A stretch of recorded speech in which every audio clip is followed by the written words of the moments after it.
It's Wednesday, woo!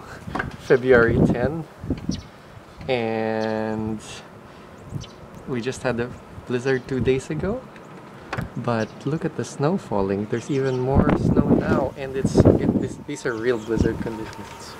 The winds are gusting.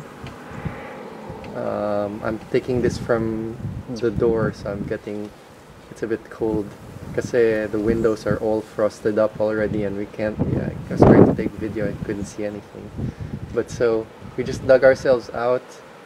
We barely dug ourselves out, and now you can't see anything anymore again. Alright, so it's been almost a week that there hasn't been any work or school. In fact, some schools have already said they won't have class for the rest of the week. It's Wednesday now. Whew. Okay, I'm going to close this because I'm getting cold.